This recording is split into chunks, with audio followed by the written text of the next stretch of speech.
আসসালামু আলাইকুম ভিউয়ার, সবাই কেমন আছেন? আশা করি ভালো আছেন। তো আমি আমার সুন্দর ছোট একটি ছাদ বাগানে চলে আসলাম। এখন আমি সবাইকে বলবো যে আমাকে সাবস্ক্রাইব করবেন, লাইক দিবেন। তো একটা ছাদ বাগান কিন্তু খুব ভালো লাগে সবার কাছেই।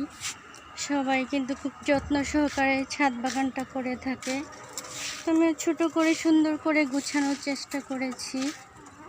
তো যেই মূল কথা আমি আজকে দেখাবো যে কিভাবে কবুতরের পরিচর্যা করতে হবে, কি খাবার দিলে কবুতর ভালো থাকবে, সুস্থ থাকবে, বাচ্চাদের কি খাবার দিতে হবে। তো আমি বড় কবুতরকে যে ডিমের খোসা, ইটের গুঁড়া, ধান, গম, ভুট্টা এই খাবারগুলো দেই। ডিম বাচ্চা করে কবুতর। আর ছোট কবুতরের বাচ্চাকে মিক্সড ফুডটা দিই। এটাতে অনেক কিছু মিশানো আছে, দানাদার খাবার।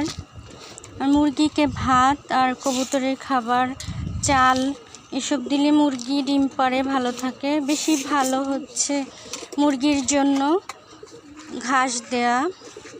তো আমার কবুতরগুলো আল্লাহর রহমতে ভালো আছে, সুস্থ আছে, ডিম নিয়ে বসেছে মাশাআল্লাহ। এই যে এখানেও কবুতর ডিম নিয়ে বসেছে।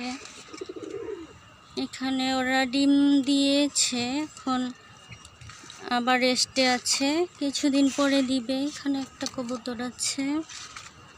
তো এদিকে আমার কবুতর আছে এক জোড়া। তো এদিকে হলো আমার আরও এক জোড়া কবুতর। এদিকে হলো আমার মুরগি মাঝে মাঝে ডিম পাড়ে।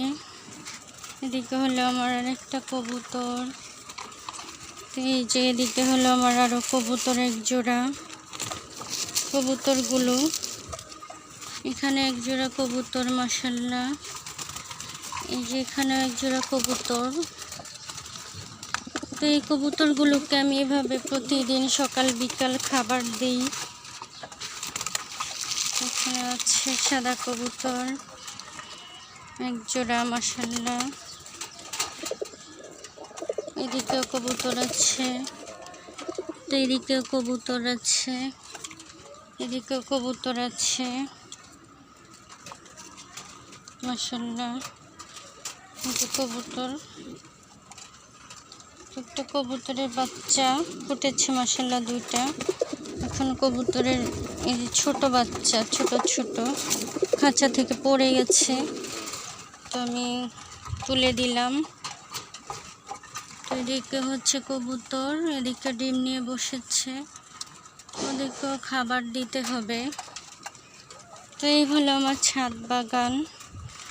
সবাই ভালো থাকবেন, আমার চ্যানেলটাকে লাইক করবেন, সাবস্ক্রাইব করবেন, পাশে থাকবেন। সবাই ভালো থাকবেন সবাই। আল্লাহ হাফেজ, আসসালামু আলাইকুম।